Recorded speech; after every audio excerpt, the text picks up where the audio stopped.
বলি এই বয়সে কি ছেলে মানুষই হচ্ছে? পাট কাঠি কি মুগুর নাকি?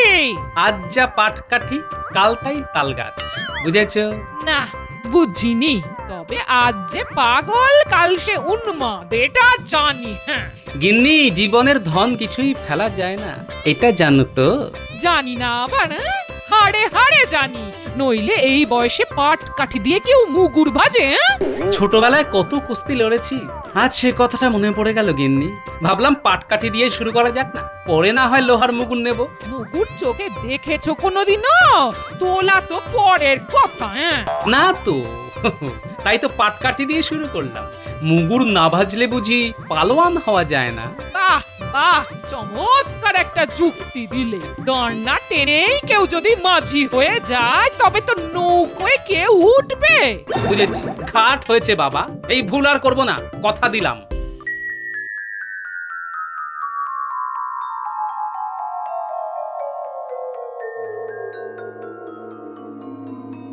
মন্ত্রী, একটা জরুরি কাজে কাউকে কয়েকদিনের মধ্যেই বর্ধমান যেতে হবে। সেখানকার মহারাজকে একটা খুব গোপনীয় পত্র পৌঁছে দিতে হবে। তা মন্ত্রী, বলো তো, এই কাজের দায়িত্ব কাকে দেওয়াটা ঠিক হবে? আমার মনে হয় মহারাজ, মন্ত্রী এই কাজের জন্য সবচাইতে নির্ভরযোগ্য ব্যক্তি, তাকেই এই কাজে পাঠানো হোক। গোপাল, এটাই তোমার দোষ। মহারাজ কাকে পাঠাবেন তা ঠিক করবে হয় তিনি, না হয় আমি। তুমি মাঝখান থেকে ফোন কাটছো কেন? মন্ত্রী, ভুলে যেও না, এটা প্রকাশ্য রাজসভা। গোপাল তার বক্তব্য পেশ করেছে মাত্র। মহারাজ, বর্ধমানে যাওয়াটা তো এবার কোনো দামি জিনিস বা সোনাদানা নিয়ে যাওয়া নয়, গোপনীয় চিঠি। তাই এই নিরীহ কাজের উপযুক্ত লোক মন্ত্রী নিজেই। এই কাজের জন্য যাতে আপনি মন্ত্রীকে নির্বাচন করেন, আমি সেই কথাটাই মহারাজকে বলেছি। এবার মন্ত্রী বলুক, আমি কি খুব খারাপ কথা বলেছি মহারাজ? শুধু খারাপ কথাই নয়, অত্যন্ত কুরুচির পরিচয় দিয়েছো গোপাল। সোনাদানা যদি যেতই, তবে কি সেটা নিয়ে যাওয়ার জন্য আমি উপযুক্ত নই? গোপাল কি বোঝাতে চেয়েছে সেটা বোঝার মতো বুদ্ধি আমার আছে। এই দেখুন, একটা সহজ কথা কিভাবে মন্ত্রী একেবারে উল্টো দিকে ঘুরিয়ে দিল। আমি বলতে চেয়েছিলাম, সোনাদানা নিয়ে গেলে রাস্তায় চোর ডাকাতের ভয় থাকে, এমনকি প্রাণের মায়াও মাঝে মাঝে ত্যাগ করতে হয়। কিন্তু একটা চিঠি নিয়ে গেলে তার কি কোনো মূল্য ডাকাতদের কাছে আছে মহারাজ? কিন্তু এই সাধারণ কথাটাই মন্ত্রী তার অসাধারণ বাগ্মিতায় ঠিক উল্টো পথে চালিত করলো। মহারাজ, এই ব্যাপারে আমার আর কিচ্ছু বলার নেই, এই আমি চুপ করলাম। আপনি যে সিদ্ধান্তই নেবেন আমি মাথা পেতে নেব মহারাজ। তাহলে আমিই বলি, কে যাবে? গোপাল ঠিক কথাই বলেছে, এটি রাজকার্যের মধ্যেই পড়ে। তাই মন্ত্রীকেই আমি নির্বাচিত করছি এই কাজের জন্য। কি মন্ত্রী, রাজি তো? আমি আর কি বলবো মহারাজ, গোপালই তো আমার হয়ে সব বলে দিয়েছে। সহজ করে কথা বলেন না কেন? আপনি যাবেন কি যাবেন না সেটা মহারাজকে স্পষ্ট করে বলে দিন না। আগে গোপাল যখন চাইছে তখন আমিই যাব। মহারাজ, আপনিও সেটাই চাইছেন, তাই আমার কাজ আমাকে বুঝিয়ে দিন, আমি যাওয়ার জন্য প্রস্তুত। উত্তম উত্তম, তাহলে যাওয়ার জন্য তৈরি হও, এবং সেটা যত তাড়াতাড়ি সম্ভব।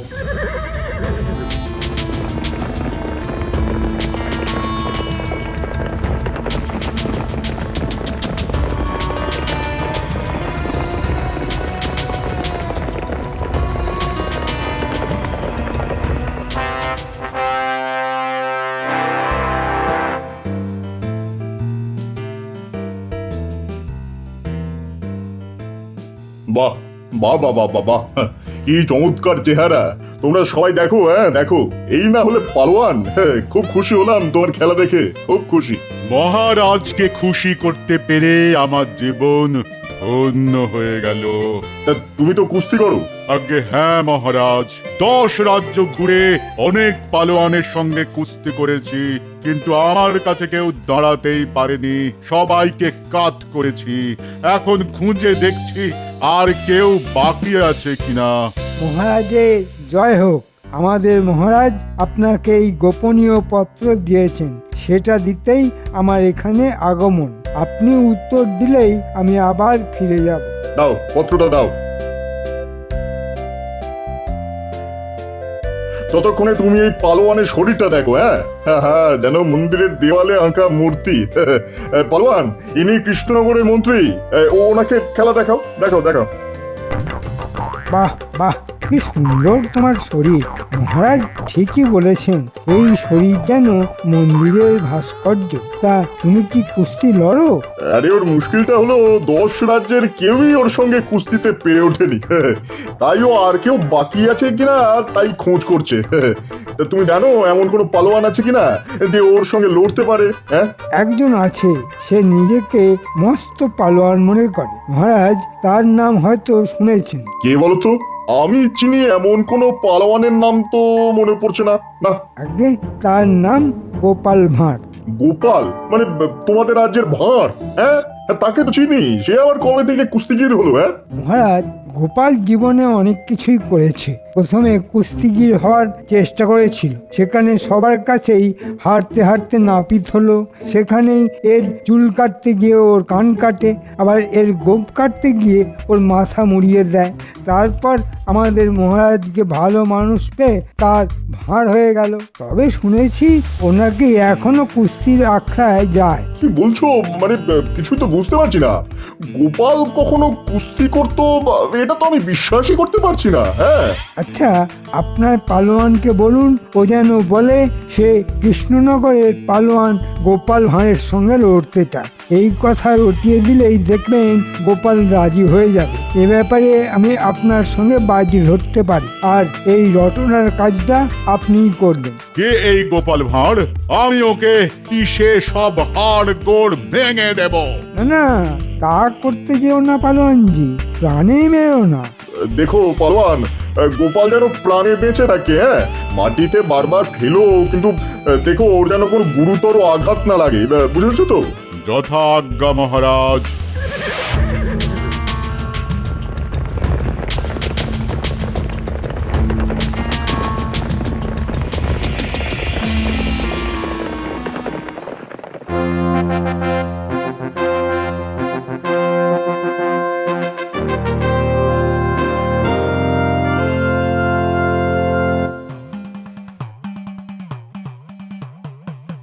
মন্ত্রী, এই কাকে নিয়ে এসেছো?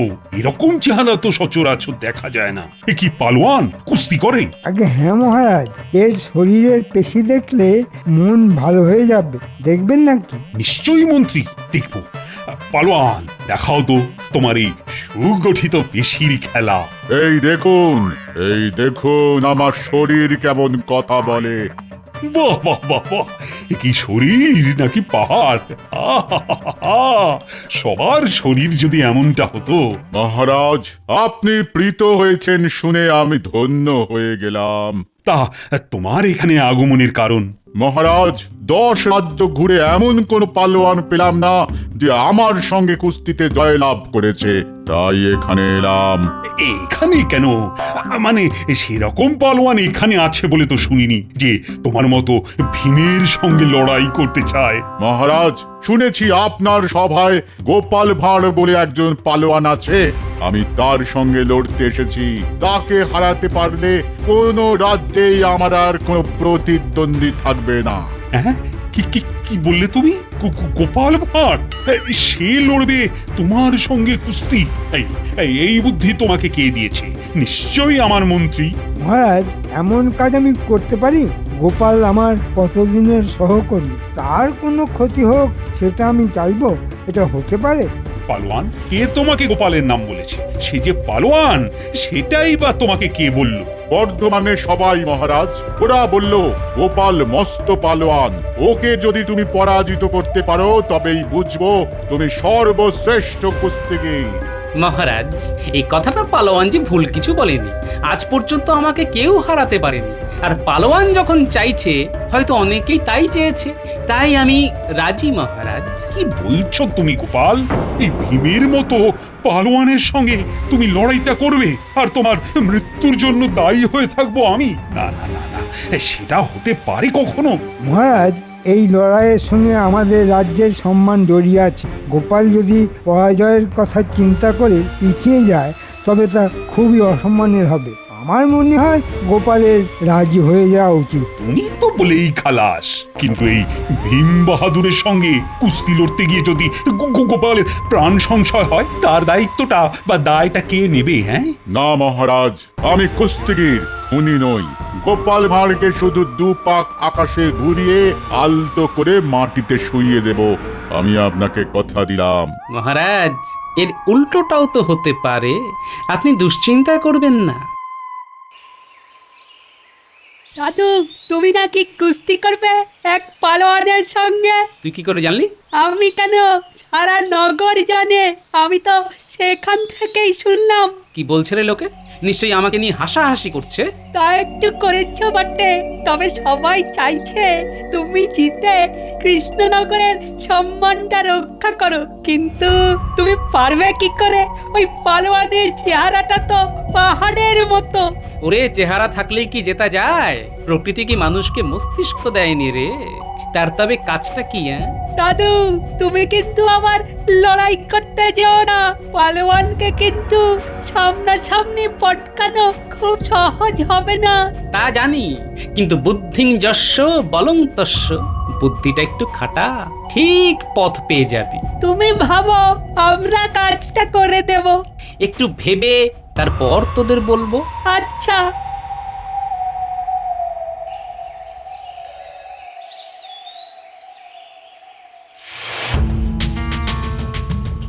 এবার গোপালকে কে বাঁচায় দেখি। ওর হাড় বার করে পালোয়ান শাহী কাবাব বানাবে বলে শুনলাম। দারুণ খেতে হবে কিন্তু। তোরা সবাইকে বলে দিয়েছিস তো? বলবি যে গোপালই এই কুস্তিগিরকে লড়াই করতে আমন্ত্রণ করেছিল। এই কুস্তিগির 10 রাজ্যের যত পালোয়ান আছে তাদের পরাজিত করে এখানে এসেছে গোপালের সঙ্গে লড়বে বলে। সে কথা জানতে আর কারো বাকি নেই, সবাই জানে। লোকে তো বলা বলি করছে এবার গোপালের পঙ্গু হওয়ার দিন এসে গেছে। এ কথাও বলছে যে গোপাল নাকি বাকি জীবনটা বিছানাতেই কাটিয়ে দেবে। ভালোই হবে, ওর বুদ্ধি আর মহারাজের কোনো কাজে লাগবে না। বেটা লজ্জায় আর কথাই বলতে পারবে না, বোবা হয়ে যাবে। আর মহারাজকে বুদ্ধি দিয়ে আমি বড়লোক হয়ে যাব।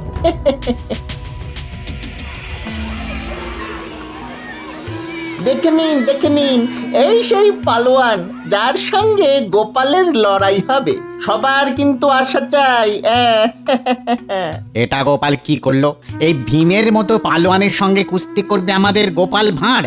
এ তো আত্মহত্যা করা সামিল। গোপালের মতন বুদ্ধিমান মানুষ শেষ পর্যন্ত এভাবে মরবে, এটা কিন্তু মানা যাচ্ছে না। বলি তখনই পই পই করে বলেছিলাম পাট কাঠি দিয়ে মুগুর ভেজো না। কোথা থেকে কি হয়ে যায় দেখলে তো? তুমি চিন্তা করো না তো, লড়াই লড়ার অনেক কায়দা আছে, তুমি তার সবটা জানো না। আমি তো কিছুই জানি না। যখন হাত পা ভেঙে বিছানায় পড়ে থাকবে তখন তো সেবা আমাকেই করতে হবে। কেউ এসে কি কোনো খোঁজ নেবে? কেউ এসে কি কিছু করে দিয়ে যাবে? আমি কারো সেবা নেই না গিন্নি, বরং অন্যের সেবা করি। সে যাকে, এখন যা বলি সেটা ভালো করে শোনো। এই তোরাও শোন। আমি তো জানি রাখে গোপাল, মারে কে। এমন একটা বুদ্ধি বার করবে যে ওই বেটা পালোয়ান পালাতে বাধ্য হবে। আগে কথাটা তো শোনো। গিন্নি, তোমার ভাঁড়ারে যত গুড় আছে তা পুঁটির বাবার হাতে দিয়ে দাও। কুস্তিতে গুড় কেন লাগবে ঠিক বুঝলাম না তো। আগে কথাটা শোনোই না, তারপর যা বলার বলবে। আগে দুঃখিত। হ্যাঁ, যা বলছিলাম। গিন্নি শোনো, তোমার হাতে যত গুড় আছে তা নিয়ে জামাই যাবে লড়াইয়ের মাঠে। যেখানে কুস্তির দাগ কাটা আছে সেখানকার মাটিতে গোল করে গুড় ছড়িয়ে রাখবে, মাটির সঙ্গে মিশিয়ে। কেউ যেন তা আগে থেকে বুঝতে না পারে। আর গুলটে, তোকে একটা কাজ করতে হবে, পারবি তো? দাদু, কোন কাজটা আমরা পারিনি, তুমি যেভাবে বলবে সেভাবেই করব। বেশ, তবে একটা কাজ কর, পিঁপড়ে ভর্তি কিছু মাটি নিয়ে আসতে পারবি? বেশ অনেকটা। মাঠের গুড় পেলে যেন তাড়াতাড়ি তারা গুড়ের মধ্যে ঢুকে যায়। কিরে, পারবি তো? পিঁপড়া ভর্তি মাটি তো আমাদের বাগানেই আছে। মাটিটা ঝুড়ো, একটা ঠোঙায় করে নিয়ে যেতে হবে। তুই ওই মাটিতে বেশ কিছুটা গুড় ছড়িয়ে আয়। কাল সকালের আগেই ওই মাটি আমাকে ঠোঙায় করে দিয়ে দিস, কেমন? বুঝেছি, আমি কাল কেউ ঘুম থেকে ওঠার আগেই পিঁপড়ে ভর্তি মাটি তোমাকে দিয়ে যাব। সাব্বাস ছেলে।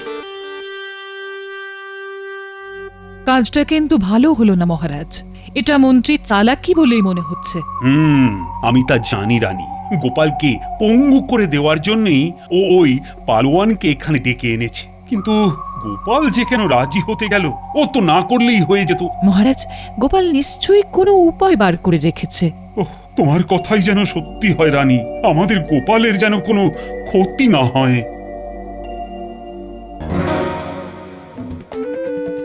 এসে গেছি, হাতে গুড় নিয়ে। ধারে কাছে কেউ নেই, এবারে গুড় ছড়িয়ে দিতে হবে।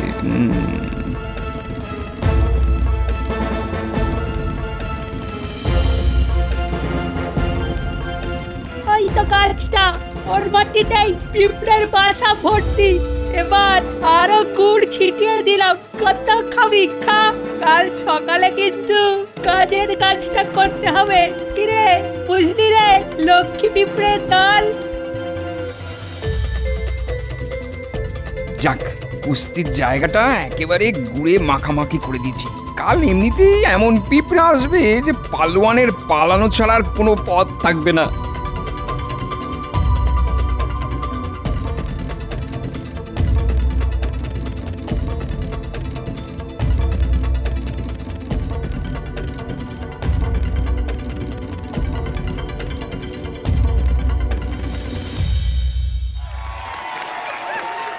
রানী, ও রানী, আমার খুব কষ্ট হচ্ছে গোপালের জন্য। আমি তো প্রার্থনা করেই যাচ্ছি যেন গোপালের জয় হয়। কি করে সম্ভব সেটাই তো বুঝতে পারছি না। তুমি বুঝেছো? না, তা বুঝিনি। তবে গোপালের মুখে কোনো ভয়ের চিহ্নই দেখতে পাচ্ছি না। তার মানে ও একটা উপায় বার করেছে। আপনি এ বিষয়ে চিন্তা করবেন না মহারাজ।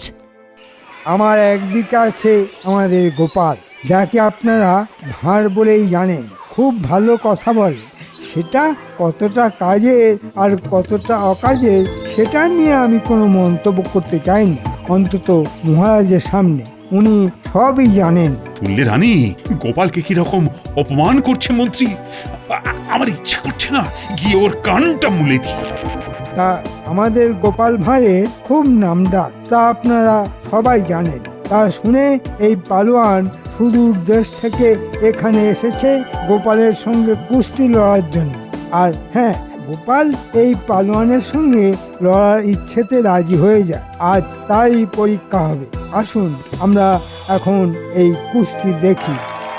এই দেশ, এই রাজ্য আমার জন্মস্থান, তার সম্মান বজায় রাখতে আমি লড়াইতে রাজি হয়েছি। কিন্তু কুস্তি শুরুর আগে আমি দেশের মাটিতে একবার প্রণাম করতে চাই, যদি এই সুযোগ আর আমার সামনে না আসে। তাই শুনলে রানী, শুনলে গোপাল কি বলল? সত্যি ওর মতো দেশপ্রেমিক আমি কখনো দেখিনি। সাবাস, সাবাস গোপাল। মহারাজ, এক্ষুনি কুস্তি শুরু হবে। আপনি মন দিয়ে গোপালের লড়াই দেখুন। যতক্ষণ আমার ধরে প্রাণ আছে ততক্ষণ এই মাটির অসম্মান আমি হতে দেব না। এটা আমার প্রতিজ্ঞা। কারোর সাধ্য নেই এই কাজ থেকে আমায় বিরত করতে পারে। দেশের ভূমি প্রণাম আমার হয়ে গেছে, এবার আমি লড়াইয়ের জন্য প্রস্তুত। এসো হে পালোয়ান, দেখি তোমার দেহে কত শক্তি আছে। তোমার সঙ্গে কুস্তি লড়তে হচ্ছে সেটা ভেবেই আমার হাসি পাচ্ছে। কত ইয়া বড়া বড়া চেহারার পালোয়ানকে আমি মাথায় তুলে মাটিতে ফেলে দিয়েছি, আর তুমি তো তাদের কাছে নস্যি। ধরবো আর মাটিতে আছাড় মারবো। আরে পালোয়ান, কাছে তো আগে এসো, আমি তো আর পালিয়ে যাচ্ছি না।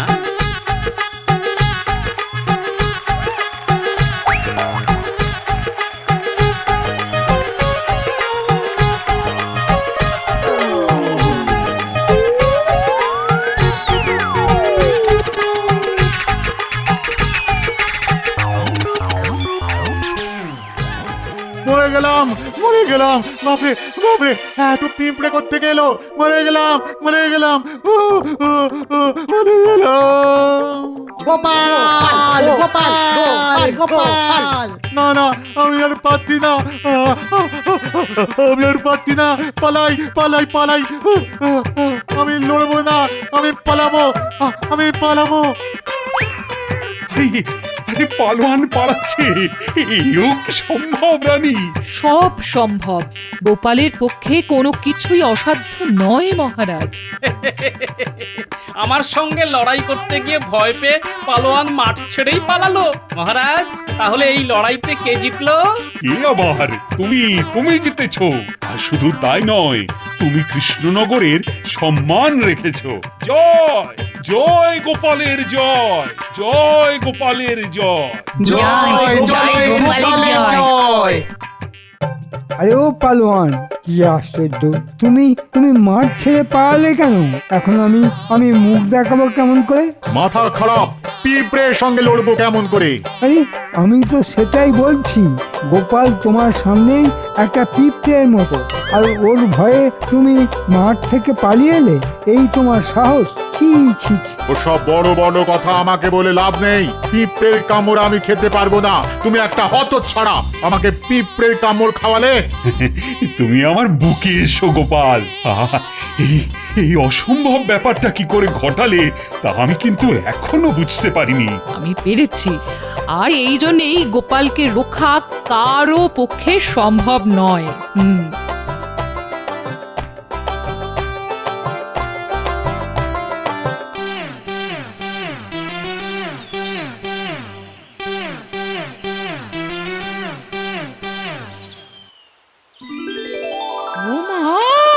তুমি হেঁটে হেঁটে বাড়ি ফিরছো? হ্যাঁ, আমি তো মাছগুলো সব ফেলে দিয়েছি। হ্যাঁ, এখন যাচ্ছিলাম সাদা থান কাপড় কিনতে। হ্যাঁ, আচ্ছা, আমার পাটকাঠি দুটো কোথায় গেল বলো তো? এখানেই তো রেখেছিলাম। ওই দেখো, ওই যে দুটো মুগুর কিনে এনেছি। হ্যাঁ, তুমি যে এত বড় কুস্তিগীর তা তো আগে জানতাম না। হ্যাঁ, এখন জেনেছি, তাই তো নিয়ে এলাম গো। এই মুকুর দুটো তোমায় আমি উপহার দিলাম।